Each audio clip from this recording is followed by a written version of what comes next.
Hello and welcome back to another FPL captaincy video. Last week we went for Cole Palmer versus West Ham and he ended up picking up an 8-pointer. You know, it wasn't the biggest captaincy haul in the world. We've obviously had a lot bigger this season with Erling Haaland, but we decided to go against Haaland last week. And Palmer, I think Haaland got 9 points, so didn't quite match Haaland, but I think the risk was worth it. You know, Haaland was playing against Arsenal. It was always going to be a pretty difficult fixture. So thankfully Palmer managed to at least keep up with them. We're only really missing out on 1 point going against him. But we did, however, mention that Jackson would have been a fantastic captain. So hopefully someone out there at least went for him. And I think all of these stats that we've just looked at are really heavily favouring Cole Palmer. Now, if you don't have Palmer, maybe you're looking at another Chelsea player. I do think Nicholas Jackson could be a really nice captaincy here as well. So both of these guys looking like some really good picks, and we're going against Salah this week. Now, I did really like him as a pick. He was one of my, basically the backup option to Cole Palmer. So if I should have took my own advice personally, I never brought him in. I was going to bring him in and captain him, and I thought keeping the transfer would have been a lot more beneficial, and that didn't work out. But we could have been sitting here with another 34-pointer, which would have been mental. But let's take a look at see our 4 players for this week. So this week we once again have Salah and Haaland as always, and the two going up against them is going to be Bukayo Saka and Ollie Watkins. Now, there's a big toss-up for captaincy this week. You know, I think Haaland obviously is probably going to be your most captained player, but Newcastle away isn't going to be the easiest fixture in the world. So a lot of our other big hitters do have some decent fixtures. Salah obviously with Wolves away, Saka with the only home fixture on here against Leicester, which is a very nice fixture, and then Ollie Watkins of course playing against the worst defence in the league, Ipswich, away from home. So predicted points wise, it is once again very, very tight at the top between Haaland and Salah, and on Fantasy Football Hub, Saka is actually right up there with them as well. Now, Haaland's obviously leading the way, 8.1, and Salah's actually, I think for the first time so far this year, matched, like FPL team and Fantasy Football Hub both agreeing that the expected points for Salah is 7.8. Now, again, like I said, both very, very high. FPL team isn't rating Haaland very highly against Newcastle with only 6.6, but Fantasy Football Hub obviously thinks differently. It's scoring him as the highest point scorer of the week. Now, Saka, like I said, very high, pretty much matching Salah and Haaland at 7.2. Then surprisingly, Ollie Watkins is right down there. I'd imagine it's because he hasn't had any big hauls so far this season that you can't have his expected points too highly. But Fantasy Football Hub got him at 5.8 and FPL team at 4.7. So looking at the stats for this season so far, for X minutes, it is Haaland and Salah both on the 90-minute mark, both expected to play the full game. Saka and Watkins a little bit lower. They are players who have been getting subbed. Obviously Saka gets subbed at half time recently against Man City, and then Watkins has been getting subbed every now and then for John Duran, who has had a fantastic start to the season. Now, in terms of XG, expected assists, obviously Haaland's going to be leading the way. Again, essentially looking at outscoring his XG by double. You know, he scored 10 goals. He's only got an XG of 5.6. So we are expecting him to have a fall off at some point, but in the form he's in right now, it's very hard to see when that's going to be, because even, like I said, against Arsenal, one of the best defences in the league, he's still scoring goals. So it's tough to go against him right now. He is massively outperforming his XG, but at the rate he's going at right now, he looks as though he's going to score about 70 goals, which obviously isn't going to happen. So there is going to be a fall off at some point. It's just kind of trying to figure out when that's going to be. Now, for expected assists, it is Saka leading the way, just ahead of Salah. Saka obviously with 5 assists, Salah with 4. In terms of expected assists though, they're not really like massive numbers. You know, Saka's only at 1.43, so again he's also outperforming his XA as well as Salah, who's only at 1.33. Now, for return chances this week, again, all very high. All these guys have good fixtures. They all are expected, or have a decent chance at least, of picking up a return this week, and obviously it's Erling Haaland who's at the top with 72%. So looking at the goal scoring odds for this week, again, not too much of a difference. Obviously, with the form Haaland's in and it being Erling Haaland, he is going to be at the top of this list most weeks. So he's got a 56% chance of scoring against Newcastle, which is actually lower than we usually get. You know, I think last week Haaland was maybe like a 66% chance to score against Arsenal. I could be wrong on that, but it was a pretty high percentage, so it's dropped a little bit now to 56%. Salah only trailing just behind at 51%, and then Saka's actually got more of a chance to score against Leicester than Ollie Watkins does against Ipswich, which is going to be something to definitely keep in mind. Now, in terms of scoring 2 goals, again, lower percentages, all pretty similar.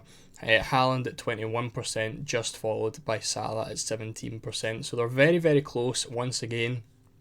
I think you could obviously say that Salah has the easier fixture against Wolves, but we'll look at the defences in a little bit. In terms of the opponent's clean sheet odds, Saka's actually leading the way here. Now, Haaland's actually sitting at third place for opponents to keep a clean sheet. Newcastle have a 13% chance of keeping a clean sheet.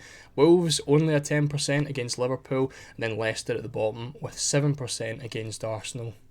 So who takes the set pieces then? Obviously Salah and Haaland both on the penalties. Saka also on penalties now that Odegaard's injured. Saka will 100% be taking all of them. There was obviously a period last year where Odegaard and Saka were kind of sharing them. Odegaard obviously being out means that Saka 100% has all of the Arsenal penalties.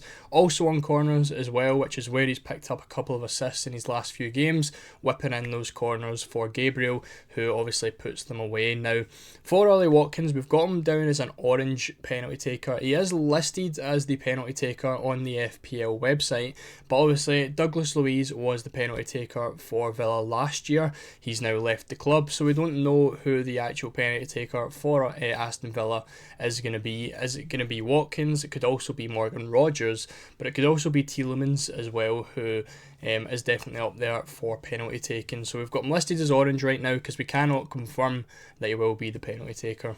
So looking at player rest over the course of the week, there is obviously cup games on this week where everyone will have an extra game. However, obviously this is Wednesday.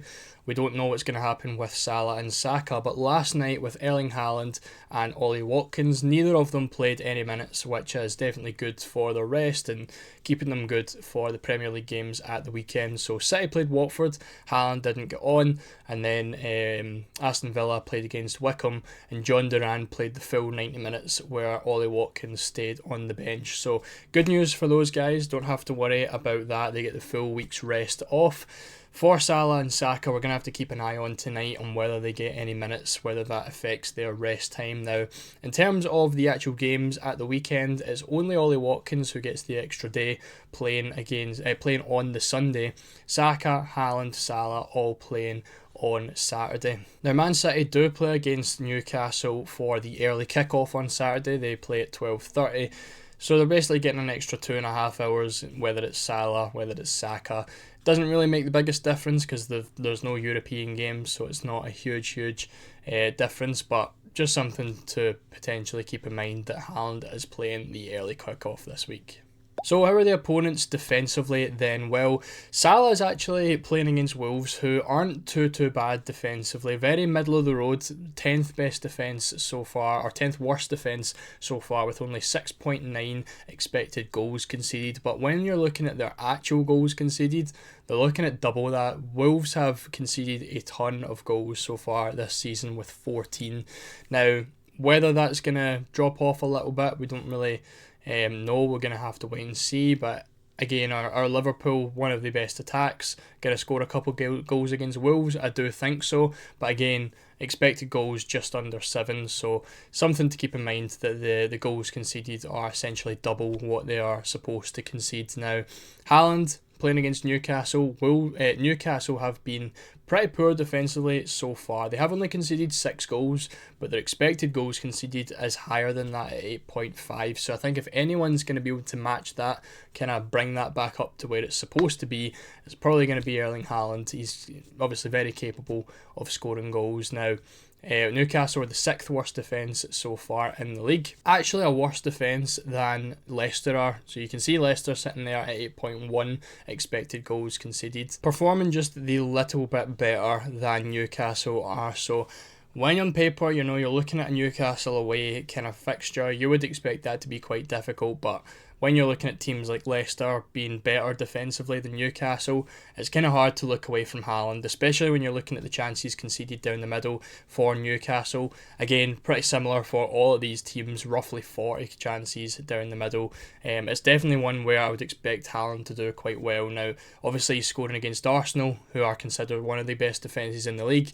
I see no reason why he wouldn't be able to score a couple against Newcastle as well. Now, obviously Saka still looking like a pretty decent option. He does have the only home fixture playing against Leicester. They do concede a fair amount of chances down his side with 17, which is more than they do concede down the left. But the main one I want to look at is Ollie Watkins. Now, obviously, they are playing against Ipswich, the worst defence so far. They've only conceded 8, so again, underperforming. Their expected goals conceded. They probably should have conceded a few more than they already have, but 42 chances down the middle, I think he could be a really, really nice option. Now, in terms of picking the captaincy, again, do really like Watkins, but I think the potential of Erling Haaland is just too much to not go and stick the armband on him. I think the fact he's 15 million as well, you want to be trying to captain him as much as possible, and I think he does just look like a bit better of an option this week. So Watkins, I think, could be a very good backup. If you're someone who doesn't own Erling Haaland, I think Watkins could be a good pick this week, but for me, I think Haaland is definitely the one to go for. He's got the highest predicted points with the 8.1 on Fantasy Football Hub, the biggest return chance of our 4 picks, versus the 6th worst defence in the league so far. So again, definitely a good one for him to pick up some more goals to his tally, and no minutes midweek. Obviously that one is confirmed because they played last night. So for me, it's going to be Erling Haaland again, the boring pick of course, but you can't really go against him when he's in the kind of form he is right now. So that's what we're going for game week 6. Make sure to leave a like if you enjoyed the video, make sure to subscribe if you are new, and I'll see you all in the next one.